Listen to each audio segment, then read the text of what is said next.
በዓሉ ነብዩላህ ኢብራሂም አለይሂ ሰላም ልጃቸውን ነብዩ ኢስማኤልን በአላህ ትእዛዝ መሰረት ለመስዋዕት ያሳዩትን ጽኑ ፍላጎትና እምነት በማሳየታቸው አላህ ፈተናቸውን ተመልክቶ በምትኩ ምኩት እንዲሰው ማድረጉን የሚያስታውስ ልዩ በዓል ነው። የመስዋዕት ስርዓት ወይም ኡድህያ አቅሙ ያላቸው ሙስሊሞች በዓሉ በሚከበርባቸው ቀናት በግ፣ ፍየል፣ በሬ ወይም ግመል በማረድ ስጋውን 1/3 ለቤተሰብ 1/3 ለዘመድ እንዲሁም 1/3 ደግሞ ለድሆች የሚካፈልበትም ጭምር ነው ኢድ አል-አድሃ በዓል። ይህም ተግባር መረዳዳትንና መተሳሰብን ያጠናክራል። እንኳን ለ1447ኛው ዓመተ ሂጅራ ኢድ አል-አድሃ አረፋ በዓል በሰላም አደረሳችሁ አደረሰን እያልን የ1447ኛውን የኢድ አል-አድሃ አረፋ በዓል ምክንያት በማድረግ ከዲላ ከተማ ከሃይማኖት አባቶች ጋር ያዘጋጀነውን ልዩ የበዓል ፕሮግራም ይዘንላችሁ መጥተናል። አብራችሁን እንድትሆኑ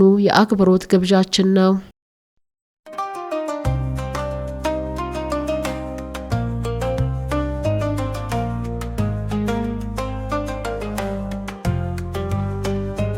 ያው የአላህ መልእክተኛ ሰለላሁ ዐለይሂ ወሰለም መዲና በገቡበት ወቅት ሁለት በዓላቶችን ያከብሩ ነበር። የመዲና ሰዎች ሁለት ዓመታዊ ክብረ በዓል ነበራቸው፣ የሚደሰቱበት ባህላዊ ጨዋታዎችን የሚጫወቱበት። የአላህ መልእክተኛ ሰለላሁ ዐለይሂ ወሰለም አላህ እነዛን ሁለት ቀናቶች በተሻሉ ሁለት ቀናቶች ተካላችሁ፣ ዒደል ፊጥር ወዒደል አድሃ። ዒደል ፊጥርንና ረመዳንን ጾማችሁ ጾሙን ስትጨርሱ ያለው በዓልና እንደገና ደግሞ የሐጅ ክንዋኔ ማብቂያ ገደማ ላይ ያለው የዒደል አድሃ በዓል ነው አሉ። አልፊጥሩ የውመ ትፍጢሩን፣ ፊጥር የሚባለው በምታፈጥሩበት እለት ፊጥር ተብሎ ይጠራል። ወልአድሃ አድሃ የሚባለው ደግሞ የውመ ቱضሑን ኡድሕያ የምታረጉበት ቀን ነው ብለው የአላህ መልእክተኛ ሰለላሁ ዐለይሂ ወሰለም ነግረውናል። ከእስልምና አስተምህሮ ጋር እስልምና አስተምህሮ ውስጥ የደስታ ቀን ማንኛውም ሰው በጎ ነገር ሰርቶ የሚያሳልፍበት ቀን የደስታ ቀን ነው። ከነዛ ጊዜዎች በተጨማሪ አላህ ሱብሓነሁ ወተዓላ አመታትን የሚሽከረከሩ ሁሉንም ሰው የሚያጠቃልሉ የደስታ ቀኖችን አድርጓል። ይሄም አንደኛው ከአምስቱ የእስልምና መሰረቶች መካከል የረመዳንን ጾም ጾመን ስናገባድድ 9ኛው ወር ላይ ያለውን ጾም ጾመን ስናገባድድ የ10ኛው ወር መጀመሪያ በጨረቃ አቆጣጠር የዒደል ፊጥር በዓል ይሆናል። ይሄም አንድ ትልቅ የእስልምናን ተግባር አከናውነን ነው። ሁለተኛው ደግሞ ከሐጅ ክንዋኔ ጋር ከአምስቱ የእስልምና መሰረቶች የመጨረሻው ወይም ደግሞ አምስተኛው አንድ ሰው አቅም ያለው አካል የሚወጅብበት የሆነውን ተግባር ፈጽሞ በሚያጠናቅቅበት ቀን ላይ ወይም ደግሞ ትልቁን ፍቺ ወይም አነስተኛውን የሐጅ ስነ ስርዓት የክንዋኔ ፍቺ በሚያከናውንበት 10ኛው ቀን ላይ የሚደረግ ክብረ በዓል ነው።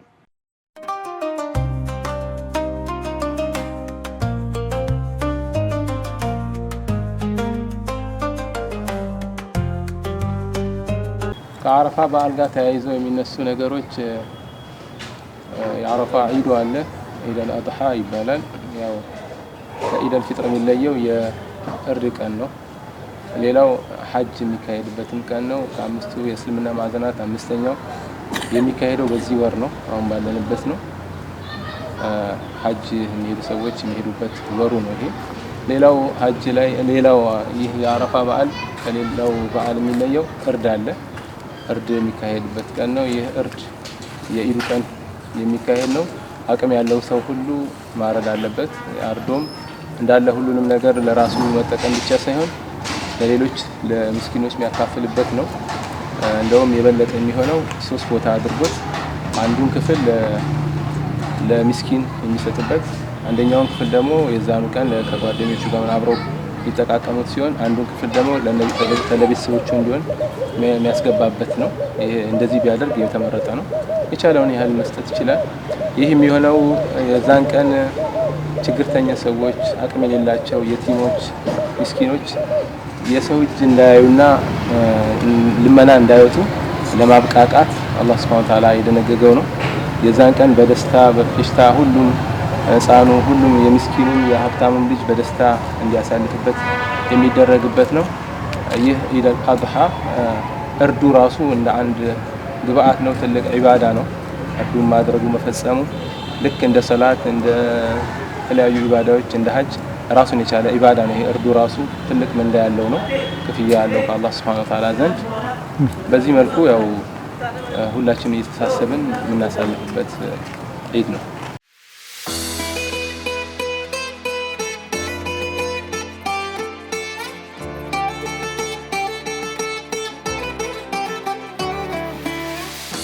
ይሄ የዚህ ወቅት ክንዋኔዎችና ሰይዳ ሃጀር የጠበቀ ግንኙነት አላቸው።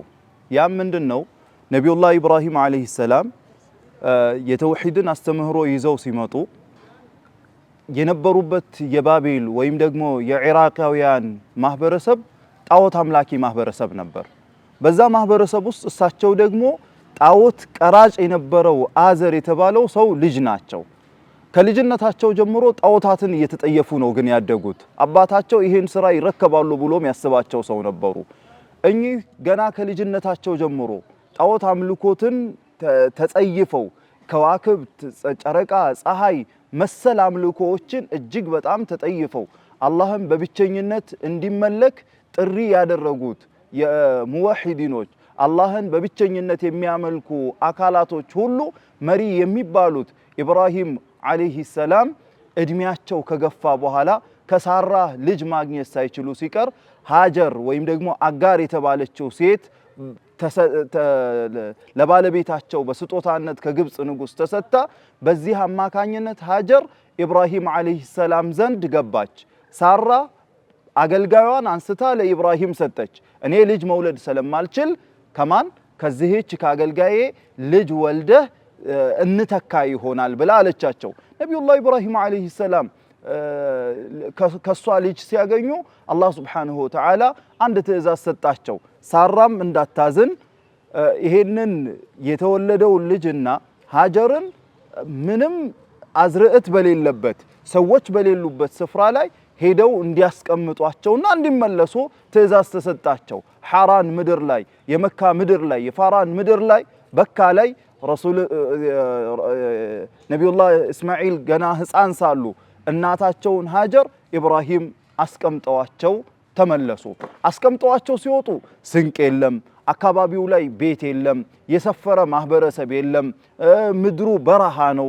በዚህ ሁኔታ ላይ ጥለዋቸው ሲሄዱ ይህች ሃጀር እየተከተለች ኢብራሂምን ያ ኢብራሂም ሊመን ተትሩኩና ለማን ነው የምትተወን እያለች ትጠይቃቸዋለች። ነብዩላህ ኢብራሂም አለይሂ ሰላም ደግሞ ምላሽ አይሰጧትም። በመጨረሻም አላሁ አመረከ ቢሃዛ አላህ በዚህ ነገር አዞሃልን እንዲህ እንድታረግ ያዘዘህ አላህ ነው አለቻቸው። ነብዩላህ ኢብራሂም አለይሂ ሰላም ራሳቸውን በማንቀሳቀስ ወይም ደግሞ በንግግር አላሁ አመረኒ ቢሃዛ አላህ ነው በዚህ ያዘዘኝ ብለው አሏት። የዚህን ሰዓት ኢዘን ላ ዩضيዑና እንዲያው ጌታችን ያዘዞት ከሆነ በዚህ ተግባር አላህ እዚህ ምድረ በዳ ላይ ማንም በሌለበት ሰውም ባይኖር ጥሎ አይጥለንም ለማንም አይተወንም ብላ ያለችበትን የጥንካሬ ታሪክ እናስታውሳለን። በዚህም የተነሳ ስንቋ ሲያልቅባት ውሃው መጠጡ ሲያልቅባት ልጇ ሲራብ የምታጠባው ጡት ሲደርቅባት ልጇን ለመንከባከብ ሶፋ ተራራ ላይ ወጣች። ምክንያቱም ለልጇ የምትቀልብበትን ወይም ደግሞ ነጋዴዎች የሚያልፉ አካላቶችን ታይ ዘንዳ ታፋልግ ዘንዳ ሶፋ ተራራ ላይ ወጣችና ሁሉንም አካባቢ ጎረብታው ላይ ሆና ሁሉንም አካባቢ ቃኘች። የምታገኘው ሰው የለም። ከዛው ተነሳችና ወደ መርዋ ሮጠች። መርዋ ላይም ወጣችና አሁንም አፋለገች። የለም፣ ተስፋ አልቆረጠችም። አሁንም ከመርዋ ተነስታ ወደ ሶፋ ከሶፋ ተነስታ ወደ መርዋ እያለች 7 ጊዜ ሰባተኛው ላይ ከየት ከሶፋ ተነሳችና መርዋ ላይ ደረሰች። የዚህ ሰዓት ልጁ እግር አካባቢ ላይ ከልጁ አካባቢ ላይ አንድ ድምጽ ስትሰማ ልጄን የሆነ ነገር ያገኝብኛል ብላ ወደ ልጇ ሮጠች። ስትሮጥ ጅብራኤል አለይሂ ሰላም ተልኮ ጉርጓድ ነብዩላህ እስማኤል አለይሂ ሰላም በተረከዛቸው ፋቅ ያረጉትን ቆፈር አድርጎ ውሃ እየወጣ ነበር፣ ውሃ እየፈለቀ ነበር። ይሄኔ ማን መጣ? እሷ መጣችና ውሃውን ስታይ በጣም ተደሰተች። ዘም አለች። ተሰብሰብ ወይ ደግሞ ዞሚ አንቺ ውሃ ሆይ አትሂጅብኝ ተሰብሰቢ አለች። በዛ የተነሳ ውሃው ዘምዘም ተብሎ ተሰየመ። የአላህ መልእክተኛ ሰለላሁ ዐለይሂ ወሰለም ማኡ ዘምዘሚ ሊማ ሹሪበ ለሁ የዘምዘም ውሃ ለተጠጣበት ነገር ይሆናል አሉ። ለምግብ ብሎ የተጠቀመው ሰው ምግብነት ሆኖ ያገለግለዋል። ለመጠጥም የተጠቀመ ሰው ለመጠጥነት ያገለግለዋል። እንዲሁ ለመድኃኒትነት የተጠቀመ ለመድኃኒትነት ያገለግለዋል አሉ ረሱል ሰለላሁ ዐለይሂ ወሰለም። በዚህ የተነሳ ኢማሙ ሻፊዒ ረሂመሁላሁ ተዓላ አላህ እውቀትን እንዲሰጠን የዘምዘምን ውሃ ጠጣንና አላህ አዋቂዎች አደረገን። ነገር ግን ፈሪሃውን እንዲሰጠን ጠጥተን ቢሆን ኖሮ ይበልጥ ፈሪሃ አላህ ያለን እንሆን ነበር ይላሉ። ለዛ ይሄንን ዘምዘም በሷ ትግስት አማካኝነት አላህ ሱብሓነሁ ወተዓላ የሰው ልጆች እስካሁን ድረስ የሚጣቀሙበት ከ2 ሚሊዮን 500 ሺህ በላይ በየአመቱ አሁን ባለው ቁጥር ሐጅ ያደርጋሉ። ከዛ ቁጥር በላይ ያላቸው ሰዎች በየአመቱ ሐጅ ያደርጋሉ። በየጊዜው ከየሀገራቱ ዑምራ ያደርጋሉ። ሁሉም ይጠጣል፣ ይታጠባል፣ ወደ ሀገሩ ይዞ ይሄዳል። ልክ አንድ አስፈላጊ ነገር ወደ ተለያዩ ሀገሮች ደግሞ እንደሚላክ ሁሉ ምን ይደረጋል? የዘምዘምም ውሃ ወደ ኤክስፖርት እንደሚደረግ ሁሉ ወደ ተለያየ አቅጣጫ ምን ይደረጋል? ይላካል። ነገር ግን የዘምዘም ውሃ አሁንም አለ፣ ለቀጣይም ትውልድ የሚቀጥል ሆኖ በእርሷ ትዕግስት ምክንያት አላህ ሱብሓነሁ ወተዓላ ይሄንን አድርጓል። ሀጀር የዚህ ትዕግስት ማሳያ ናት። ልጅን የመንከባከብ ለልጅ የመራራት ለልጅ የመሮጥ ልጅን የመደገፍ ለልጅ ሲባል መስዋዕትነት የመክፈል ልጅን በመልካም ለማሳደግ ልጅን ለማብላት ለማጠጣት የተከፈለ መስዋዕትነትን እናያለን። በዛው ደግሞ በተመሳሳይ አላህ ላይ ያላትን ተወኩል አላህ ላይ ያላትን መመካት አላህ አዟችሁ ከሆነ የአላህ ትዕዛዝ ምንም ይሁን ምንም መፈጸም አለበት። ያ ከሆነ አላህ አይተውንም ባለችው መሰረት አላህም አልተዋትም። ከዛ በኋላ ውሃው ሲወጣ ጁርሁም የተባሉ ጎሳዎች እያለፉ ወዴት ተመለከቱ? ወደዛ አቅጣጫ ተመለከቱ።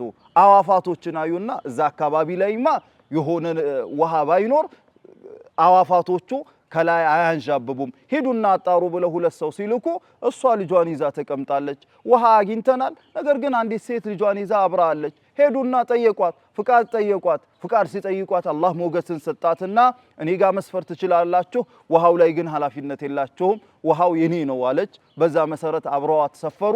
ከነሱ ጋር አላህ አመቻችቶላት ቤቶች መሰራት ጀመሩ። ሰዎች መስፈር ጀመሩ። ዛፎች፣ ተክሎች መብቀል ጀመሩ። በዚህ ሁኔታ ላይ መካ እያደገች ከፍ እያለች መጣች።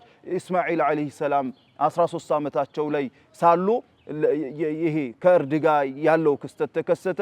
17 ዓመታቸው ገደማ ላይ ከኢብራሂም ጋር ሆነው ካዕባን መላእክቶች በሰሩት መሰረት ወይም አደም አለይሂ ሰላም በሰራው መሰረት ላይ ወኢዝ የርፈዑ ኢብራሂሙ አልቀዋዒደ ሚነል በይቲ ወኢስማዒል ኢብራሂምና እስማዒል የነበረው መሰረት ላይ ከፍ አድርገው ገነቡት ይላል። ከዛ ጊዜ ጀምሮ ኢብራሂም አለይሂ ሰላም ወአዚም ፊናስ ቢልሐጅ ሰዎች ዘንዳ የሐጅን ጥሪ ተጣራ ብለው ትዕዛዝ ተሰጣቸው። ከዛ ክስተት ጀምሮ ኢለልአን ሐጅና ሀጀር ይሄ ክስተትና የእስማዒል የኢብራሂም ክስተት አንድ ላይ የተያያዘ የማይነጣጠል ክስተት ነው።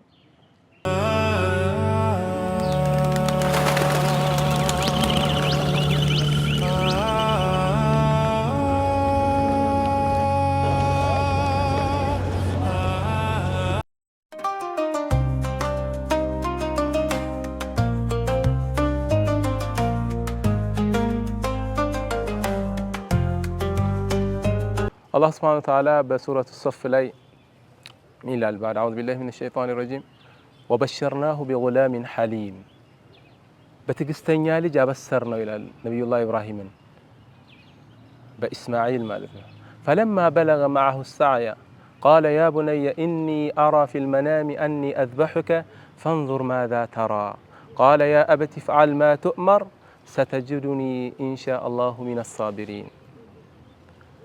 ይህን ክስተት በሱረቱ ሶፍ ላይ አላህ እንደሚጠቅስልን አላህ ነቢዩላህ ኢብራሂምን አበሰር ነው በልጅ በኢስማኤል። ከዚያ በኋላ ይህ ልጅ አድጎ ለስራ የደረሰ ጊዜ ብሎ አለው ነቢዩላህ ኢብራሂም አለይሂ ሰላም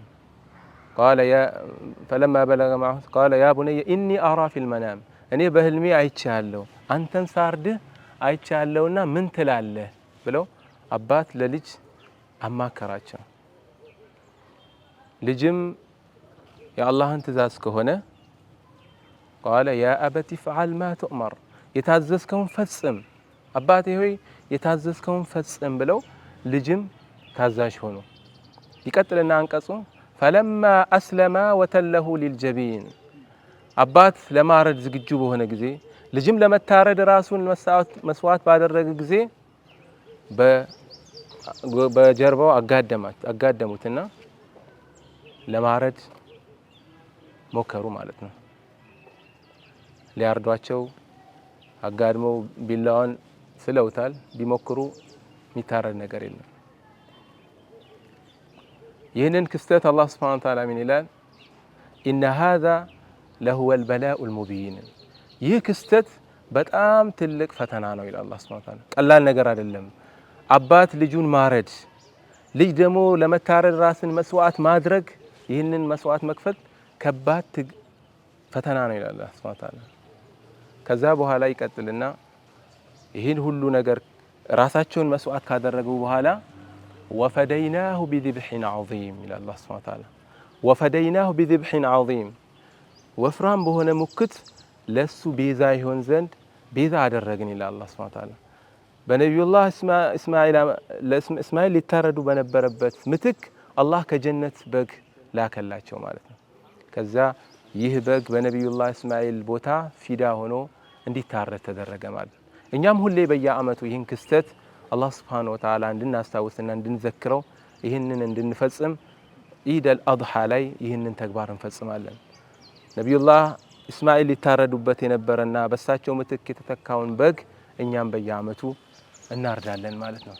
አንድ ሰው ያው በግ እርዱን በተመለከተ አንድ ሰው ለግሉ አንድ በግ ማረድ ይችላል፣ ለራሱና ለቤተሰቡ።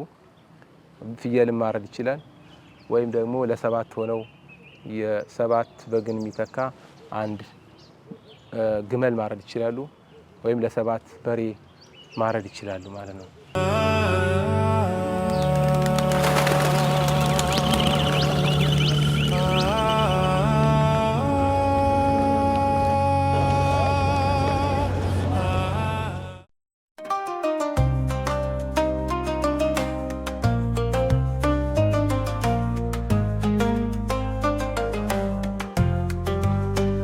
ሐጅ በአመት ሳይሆን በእድሜ ልክ አንዴ እንድንፈጽመው የታዘዘን ትእዛዝ ነው። አንድ ነቢያችን ሰለላሁ ዐለይሂ ወሰለም ሁጥባ ላይ ስለ ሐጅ ተናገሩና በሚናገሩበት ሰዓት አንድ ሰው ጠየቃቸው። አፊ ኩሊ አሚን ያ ረሱላላህ እያለ ጠየቃቸው። ይህ ሐጅ እንደ ሌሎቹ መልካም ስራዎች እንደነጾም እንደ ሌሎቹ ኢባዳዎች በየአመቱ ነው ሐጅ የምናደርገው ብሎ ጠየቃቸው። ዝም አሉ። አሁንም ደግሞ ጠየቃቸው። ዝም አሉ። አሁንም ደግሞ ጠየቃቸው። በሶስተኛ ለው ቁልቱሃ ለወጀበት ወላኪን ማስተጣዕቱ ማለት ነው። በየአመቱ ነው ማድረግ ያለባችሁ ብል ኖሮ በየአመቱ ግዴታ ይሆንባችሁ ነበር። ግን ይህንን ማድረግ አትችሉም፣ ማድረግም አትችሉም አሉ። አታደርጉም፣ ማድረግም አትችሉም። ይህ ለዓለም እዝነት ሆነው የተላኩ ነቢያችን ሰለላሁ ዐለይሂ ወሰለም እኛ ማንችለውን ነገር አላስገድዱንም። ለኛ በጣም አዛኝ ናቸው። ስለዚህ አላህ ሱብሓነሁ ወተዓላ ይህንን የሐጅ ስነ ስርዓት በእድሜ ልክ አንዴ እሱም ሊመን ኢስተጣዐ ኢለይሂ ሰቢላ ነው። አላህ ሱብሓነሁ ወተዓላ ይህንን ሐጅ ግዴታ ያደረገው ከአርካኑል ኸምሳ ከእስልምና ማዕዘናቶች ውስጥ አንዱ ነው። ለቻለ ሰው ሐጅ ለማድረግ የቻለ ሰው ሲባል እዛ ደርሶ መልስ መምጣት የሚችልበት ትራንስፖርቴሽን ገንዘብ ካለው፣ እዛ በሚሄድበት ሰዓት የሚጠቃቀመውን አቅም ያለው እንደሆነ ደርሶ እስኪመለስ ድረስ ደግሞ ቤተሰቦቹ ማይቸጋገሩ ሁኔታዎች ካለ ይሄን ሐጅ አድርጎ ምጥጥ አድርጎ ገንዘቡን ሲመጣ ሚዳህይም መሆን የለበትም። ለቤቱ ለአስቤዛ ለሚጠቃቀመው ነገር ትርፍ ካለው የግድ ሐጅ መሄድ በእድሜ ልክ አንዴ ግዴታ ይሆናል። ይህንን ቶሎ ማድረጉ ይወደዳል ይላሉ አብዛኞቹ ዑለማዎች። ገንዘቡ እጁ ላይ ባለ ሰዓት ቶሎ ማድረግ ይወደዳል። ለምን ነገም እንደሚመጣ አይታወቅምና ሐጅ በእስልምና በዚህ መልኩ የታዘዘ ነው።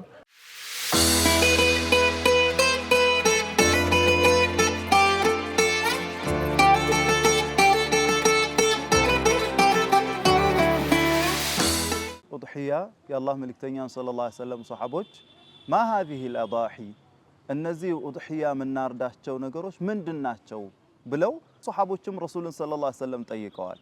የአላህ መልእክተኛ ሰለላሁ ዐለይሂ ወሰለም ሱነቱ አቢኩም ኢብራሂም የአባታችሁ የኢብራሂም ሱና ነው።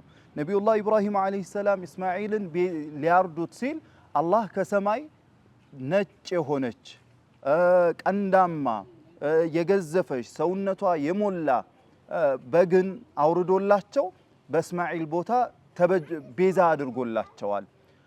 ይሄንን ለማስታወስ የሳቸውን ድርጊት የሳቸውን መንገድ ለመከተል የተደነገገ ድንጋጌ ነው። ከዛው ሱሐቦች ጠየቁ ወማ ለና ፊሃ በዚህ ኡድሂያ እኛ ምንድነው ያለን ብለው ጠየቁ። የአላህ መልእክተኛ ሰለላሁ ዐለይሂ ወሰለም ቢኩሊ ሸዕረቲን ሐሰና ይህቺ እንስሳ ባላት ጸጉር ልክ በእያንዳንዱ ጸጉር ምንዳ አላችሁ ብለው ነው ረሱል ሰለላሁ ዐለይሂ ወሰለም የገለጹት። በሌላ ሐዲሳቸው ላይ ወኢነሃ ለተእቲ የውመል ቂያማ እርሷ እኮ በዕለተ ትንሣኤ ትመጣለች ቢአሽዓሪሃ ጸጉሮቿን ይዛ ወአዝፋሪሃ ጥፍሮቿን ይዛ ወጀላሊሃ ልቅናዋን ወይም ደግሞ ሞገሷን ይዛ ወቢቁሩኒሃ እንደገና ደግሞ ከነቀንዶቿ የውመል ቂያማ መስካሪ ሆና ትመጣለች ብለው የአላህ መልእክተኛ ሰለላሁ ዐለይሂ ወሰለም ገልጸዋል። እንደው ጸጉር በደንብ ያለው የበግ አይነት አለ፣ ሰውነቱ ላይ የተለጠፈም የጸጉር አይነት አለ።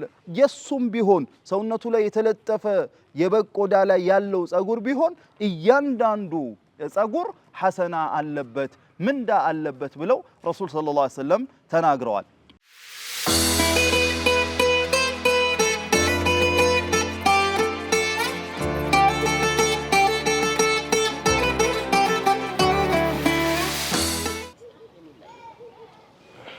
ቢስሚላህ የአረፋ በዓል ያው በአደባባይ የሚከበር በዓል ነው። ተመሳሳይ ነው ከዒደል ፊጥር ጋር ግን የሚለየው ከዒደል ፊጥር ዒደል አድሃ የሚለየው ዒደል አድሃ የሚለየው ለዒደል ፊጥር ሲወጡ ነብያችን ሰለላሁ ዐለይሂ ወሰለም ተመግበው ነበር የሚወጡት። ዒደል ፊጥር ምግብ በልተው ነበር የሚወጡት። ዒደል አድሃ የሆነ እንደሆነ ግን ምግብ ተመግበው አይወጡም ነበር። እንደውም ከምናርደው ኡድሂያ ብንመገብ ይመረጣል። ስንመለስ ኢዱን ሰግደን ስንመለስ ከምናርደው ኡድሂያ ብንመገብ ይመረጣል። ነብያችን ሰለላሁ ዐለይሂ ወሰለም ለኢደል ፊጥር ሲወጡ ሳይመገቡ አይወጡም ነበር። ለኢደል አድሃ ደግሞ ከኡድሂያቸው ተመልሰው ነበር የሚመገቡት። ስለዚህ እስክንመለስ ድረስ ጾመኛ ሆነን ነው የምናሳልፈው።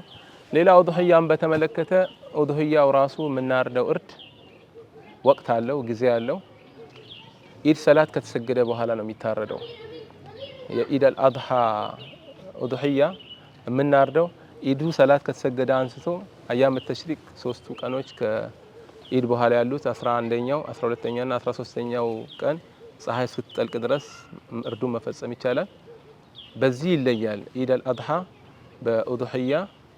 ኡድሂያውም በዚህ መልኩ መደረግ አለበት።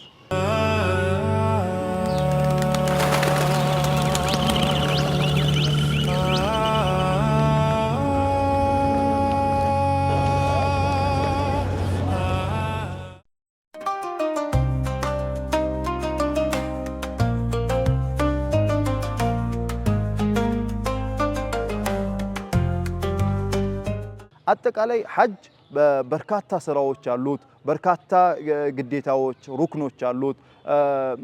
አንደኛ ሐጅ የሚያረግ ሰው መጀመሪያ ኢህራም ያረጋል፣ ልብሱን ይለብሳል። የተሰፋ ልብስ አይለብስም ወንድ ልጅ። ፓንት፣ ቁንጣ፣ ሱሪ፣ ኮፍያ፣ ካልሲ መሰል ነገሮችን አይለብስም። ሁለት ነጠላ ልክ እንደ ከፈን የሚለብሳቸውን ልብሶች ለብሶ ነው። አንደኛውን ከላይ ሌላኛውን ደግሞ ከስር አድርጎ ነው። ሴት ልጅ ደግሞ ሙሉ ሌሎች ልብሶች ይፈቀዱላትና የተሰፋ በአይኗ ልክ የተሰፋ ኒቃብ መልበስ ትከለከላለች። ነገር ግን በሌላ ባልተሰፋ ነገር ፊቷን ባዳ ወንድ ባለበት ቦታ ላይ ትሸፍናለች። እንደገና ደግሞ ቁፋዘይን የእጅ ምንድነው ጓንት መሰል ነገሮችን እንደዚህ እሷም ትከለከላለች። ይሄ አንደኛው ኢህራም ይባላል። ልክ ለበይክ አላሁመ ለበይክ ብሎ ሁሉም ከየአካባቢው ሲሄድ ሚነይትበት ቦታ አለ። አንደኛ ግዴታ ይሄ ነው። ሁለተኛ ጠዋፍ የሚባል አለ፣ ጠዋፍ ኢፋዳ።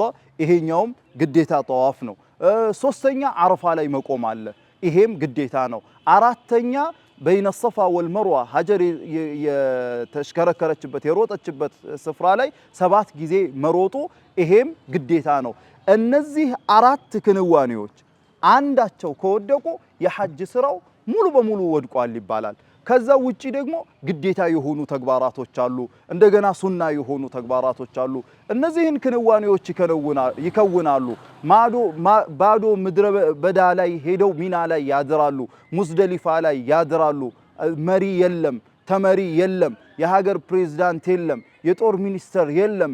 እያንዳንዱ ተመሳሳይ ልብስ ለብሶ አንድ ቦታ ላይ የሚያሳልፍበት ክንዋኔ ነው። የሰው ልጆች የዘር ልዩነት የቀለም ልዩነት ሳይኖራቸው ሁሉም እኩልነታቸው፣ አንድነታቸው፣ የበታችነታቸው የሚታይበት አንድነታቸው የአደም ልጅ መሆናቸው የሚታይበት ስፍራ ነው። ያለ ልዩነት አንድ አይነት ክንዋኔዎችን ይከውናሉ።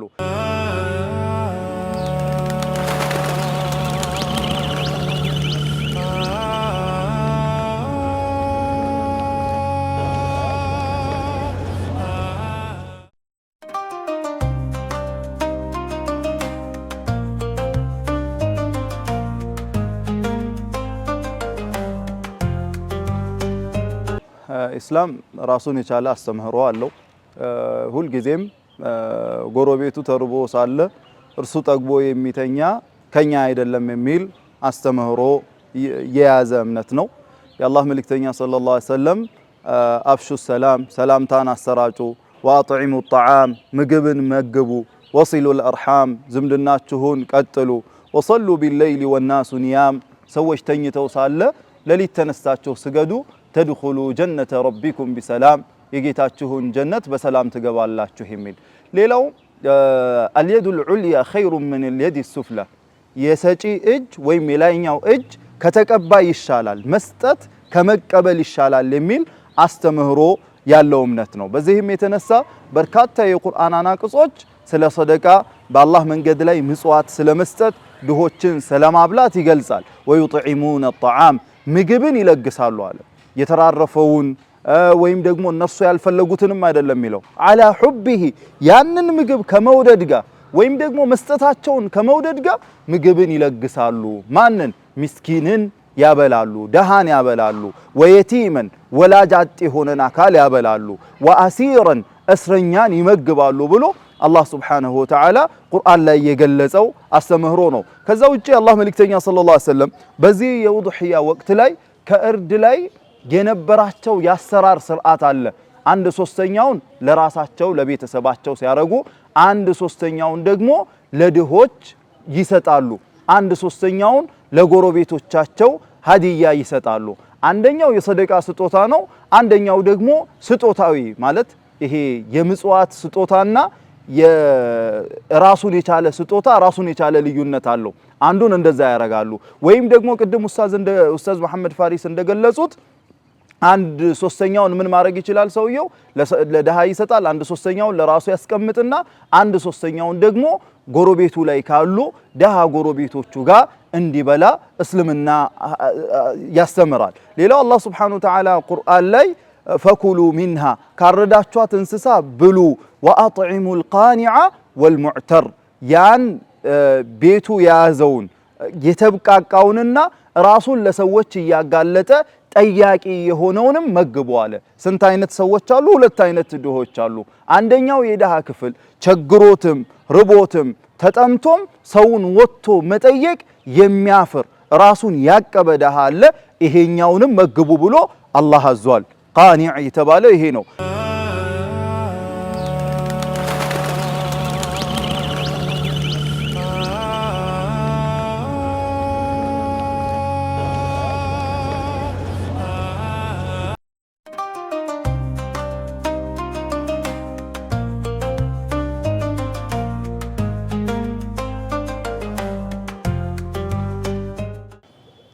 ይህ ዒድ ይህ በዓል የደስታ ቀን ነው። ይህ ደስታችንን የሚረብሽ ነገር ሁሉ መኖር የለበትም። በአእምሮም ቢሆን አእምሯችንን የሚረብሽ ነገር መኖር የለበትም። ያስቀየመን ሰው ሊኖር ይችላል፣ ያስቀየምነው ሰው ሊኖር ይችላል። ይህን አፉ መባባል። ሌላ በተለይ ችግርተኛ ቤተሰቦችን ለነሱ ልንደርስ ይገባል። እነሱ እስኪጠይቁን መጠበቅ የለብንም። ኡድህያው ላይ ያው የምንሰጠው ነገር አለ። በዚህ ብቻ ሳይሆን እንደው ካለን ልጆቻቸው ምናልባት እርስ በርስ ይቀናናል። ህፃን ልጅ ጎረቤት ደህና ልብስ አዲስ ልብስ ለብሶ ፋሲል የሚስኪን ቤተሰብ የሆነ ልጅ ያዝናል። እኔስ መች ነው የሚገዛልኝ የሚል ስሜት ይኖረዋል። ይህን በመረዳት ያለን ሰዎች እንደው አካባቢያችን ጎረቤታችን ላይ ያሉ ምስኪኖችን አልባሳትም ቢሆን ለኛ ትርፍ የሆነ ነገር በመስጠት ያለን ቤት ውስጥ ያለ ሊሆን ይችላል ወይም ገዝተን በመስጠት እነኛን ልጆች ደስታቸውን ማጨለም የለብንም፣ ማስደሰት አለብን። የነሱ የምስኪን ቤተሰቦችን ልጆች ባሏ የሞተባት ሴት ትኖራለች በየቤቱ ዞር ብሎ የምታየው የሚጠጋት የሚደግፋት ሰው የለም።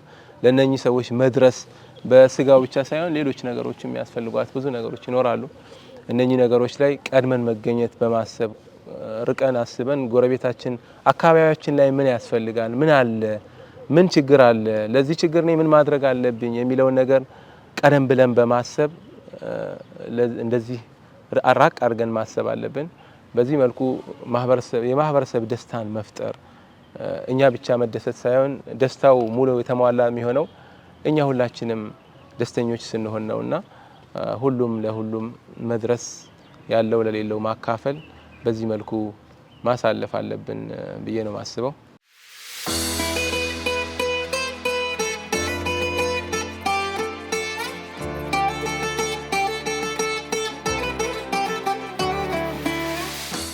ለመላው ሙስሊም ማህበረሰብ ኢትዮጵያ ውስጥ ላሉም በዓለም ዙሪያ ላሉ ሙስሊሞች በአጠቃላይ አሁን ሀጅ ስነ ስርዓትም ላይ ላሉት ይሁን በየሰፈራቸው በየቤታቸው ላሉትም ሙስሊሞች እንዲሁም በችግር ላይ ላሉ እንደ ፍልስጤን ያሉ ችግርተኞች አሉ። እነሱም አላህ Subhanahu Wa Ta'ala እንዲደርስላቸው በማሰብ አላህ ከችግራቸው እንዲፈርጃቸው ለነሱም በያሉበት አላህ መልካሙን እንዲገጥማቸው ለሁሉም ሙስሊሞች ዓለም ላይ ላሉ በአጠቃላይ እንኳን ለዚህ ለተከበረው ለኢድ አልአድሃ በዓል አላህ በሰላም በፍቅር በጤና አላህ አደረሳችሁ። እንዲሁም ደግሞ ይህን ኢድ የደስታ የመዋደድ እርስ በርስ የመከባበር የመፈቃቀር አንዱ ለአንዱ የመረዳዳት ከሙስሊም ውጭ የሆኑ ሰዎችንም ቢሆን የማካፈል የመርዳት አብሮነት የማሳለፍ ነገር ይሁን ነው የሚለው። ሁሉም በዚህ ከይር ተቋዳሽ ይሆን ዘንድ ምኞቴ ነው። አላህ እንግዲህ እኛንም ሀጅ የሄዱ ሰዎች አሉ ዘንድሮ አላህ Subhanahu Wa Ta'ala እኛንም ቀጣይ አመት ለሀጅ ያብቃን። አላህ አቅሙን ሰጥቶን ለዚህ ትልቅ ኸይር ያድርሰን ነው የምለው። ሰላም አለይኩም ወራህመቱላሂ ወበረካቱ።